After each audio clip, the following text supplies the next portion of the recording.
everyone. I'm Colleen Roy from the Grafton Select Board, and I'm here with Mark Haddad, the chair of the Grafton Finance Committee, and we're here today to explain to you consent agendas.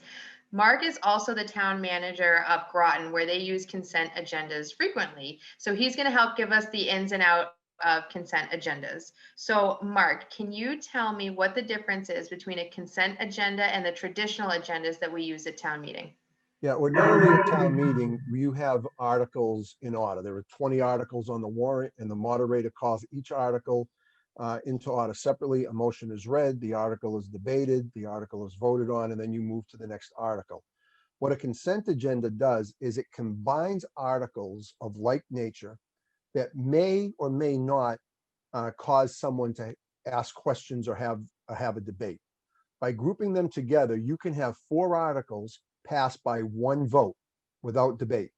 So if you have a normal article that comes up that everybody agrees to, like, setting the annual fee that we pay to the Worcester County, retirement board, that is something that comes up every year, and nobody debates that. It passes without any debate, anybody ask any questions. Nobody has a question, but we go through the motions of reading the motion into the record, having it seconded, having somebody make a presentation, and then the vote happens. By grouping articles together that aren't going to generate a debate, you can move the meeting along quickly. And because we're outside at this town meeting next Saturday, or Saturday, October 31st, people are going to want to try to move through this town meeting and conduct the town's business as efficiently as possible. And a consent agenda will allow you to be efficient. So that's the main purpose of the consent agenda. So that's the benefit of using a consent agenda. It helps to save time. Correct. Okay. Will I still be able to hold individual articles and discuss them if I wanted? Absolutely. That's the thing that people need to understand with the consent agenda. It does not prohibit anybody's right on the floor of town meeting to hold an article for debate if they have questions. So what ends up happening, the way the consent agenda works is the person gets up and reads a motion, and the motion says, I move to combine articles 1, 2, 3, and 4 into one vote without debate. However, if anybody wants to hold, when I call out the number, please say hold. And then that is removed from the consent agenda. And then the rest of the consent agenda goes through, and then you go back to the article that was held. So if somebody reads in and the moderator reads in articles 1, 2, 3, 4, and somebody says hold article 4, the moderator will put that aside, and then he will take a vote on the first 3 articles as one vote. Those pass, and then you enter the article that was held into the record for debate and for discussion. You'll see when you come to town meeting on Saturday for the town meeting, you're going to get handed a piece of paper that has all of the motions on the agenda. And the way it's broken down is you'll have consent agenda motion number 1, which will list the articles within that consent agenda. Directly under that is the actual motions of those articles. So if somebody holds that article, the motion is right there, ready to be read and ready to be debated if somebody has a question and wants to hold it. So what prevents people from holding all of the articles? Somebody could do that. And we've had that happen. We haven't had that happen in Groton, but our moderator has a rule that if the same person keeps holding every single article just because they don't like the idea of a consent agenda, he'll require, and the moderator has that right. I don't know what our moderator will do, but the moderator has the right to require a second hold. Hopefully people understand that this is not trying to ramrod things through the meeting. It's trying to make the meeting more efficient. The voters at town meeting still retain their total right to debate each and every article if they so choose. But if you don't have a question, why not try to make the meeting more efficient for the residents and for the voters? So can you tell me a little more history of the consent agenda in Groton? That was a tough one. So we instituted back in 2013. We elected a new moderator. Our moderator, who'd been moderator for 39 years, retired, and the deputy moderator ran and got elected and became the moderator. And he decided that he wanted to try to do things to speed up the town meeting, because people were complaining the town meeting was taking too long, too many nights. We had one town meeting, took 4 nights to get it done. So he came up with the idea of taking routine articles each year that are on the warrant for annual, they're every year they come up, whether it be a line item transfer article or the annual assessor abatements or debt service that comes up every year, things like that. He said, let's group those into one article and do a consent agenda and see what happens. And so he did a press release. He did something like this online with the local cable station to explain it. And in the back of the warrant, he puts what the moderator's consent agenda is and explains how it works and how it happens. And so back in 2014, we instituted it, and we have done it every year thereafter without any problem. No one has ever held an article. The consent agenda has gone through with the routine business and has been a very effective way to eliminate 9 or 10 articles in one vote. During COVID, because of the being outdoors and trying to move meetings along, I know back in June here, it was 100 degrees on that football field that we were here. It would have been great if we had a consent agenda for some of the articles that happened. We've increased in the use of the consent agenda because we're trying to move the meeting along more efficiently. So we put the budget in the consent agenda, and we put the capital budget in the consent agenda and things like that. And nobody had a problem. This past town meeting, we put all the CPC articles. We had our town meeting on October 3rd.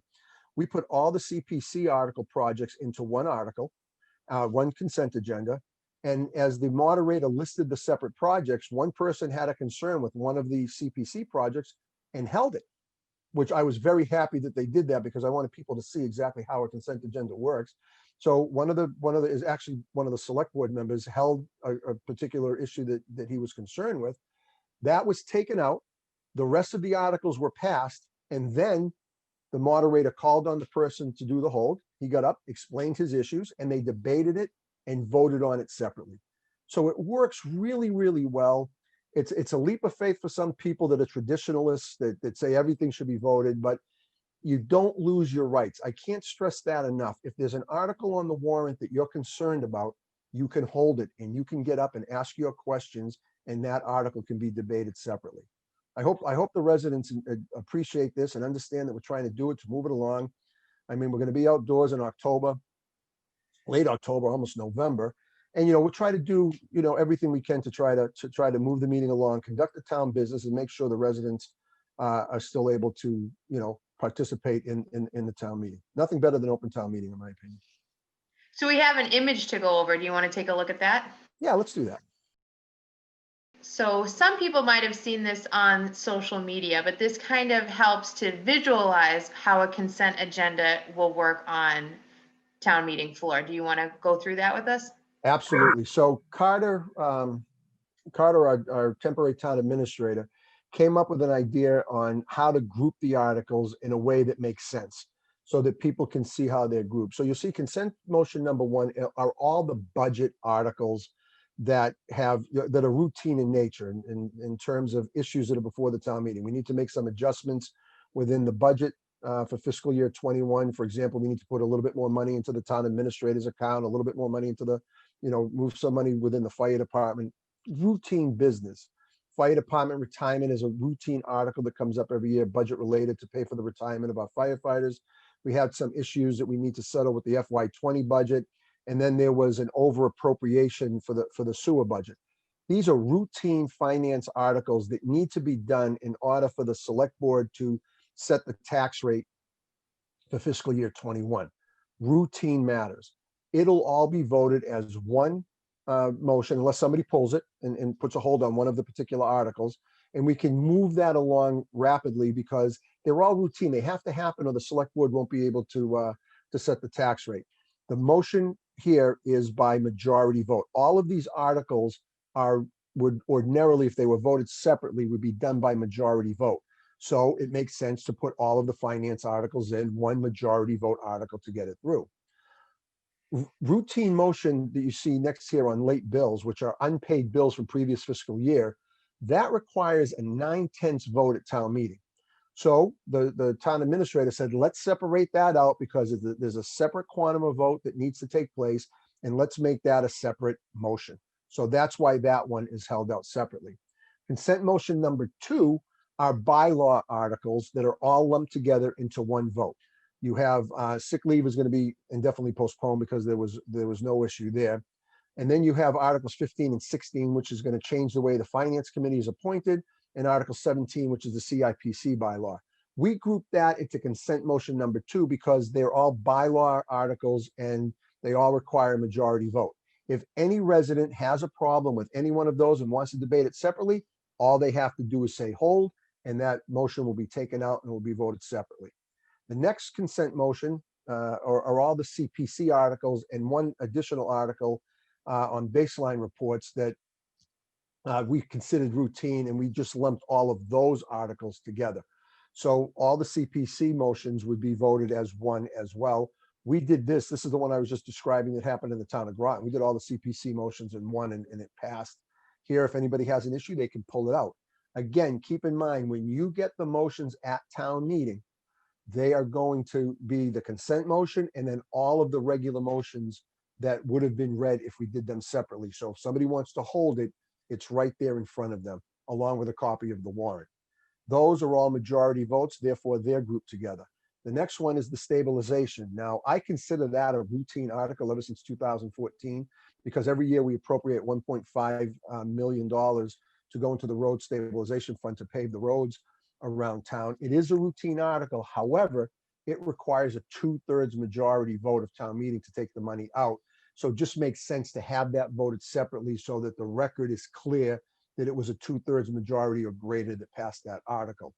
Consent motion number 4 is again routine capital items that are in the warrant this year. The tree removal is to add extra money to help the DPW have enough money to take down some dead trees around town. The municipal entrance ramp repairs is the ramp that goes into where we're doing the early voting at the town hall. It's to make that fix the municipal center. And then Article 19 is a purchase of 2 additional police cruisers for the police department. Again, routine in nature, capital budgets. If there aren't any questions, makes sense to have those all voted as one motion by majority vote. And then, of course, the final article is the strong chief, which is a charter amendment, which is done a little bit differently than the Finance Committee issue. And this requires a 2/3 vote as well. So that's why that one was separated out. I'll say, I think Carter did a great job grouping these articles and allowing the town meeting to see that there's a thought process behind it and that we're trying to make the meeting as efficiently as possible. So instead of having 19 separate motions, we have now condensed it down to 7 motions, which hopefully will move the meeting along quicker. That'd be awesome. Yeah, it would be. But again, please let me reiterate, nobody loses their right to hold an article if they have a question and they want to debate it. All they have to do is say hold, and then the moderator will take that out, and then we will vote it separately. Take it out, vote the consent agenda. What's left in the consent agenda is 1 vote, and then vote that particular article separately. This is new to the town of Grafton, and I think people will appreciate how efficient it makes the meeting. I'm excited to see how it works. I think it will definitely save time at the very least. So I hope so. I hope that helps everybody understand consent agendas. Thanks, Mark, for doing this. No, it was a lot of fun, and I look forward to seeing everybody at town meeting on the 31st. And hopefully the moderator will appreciate this as well, and the meeting will move efficiently.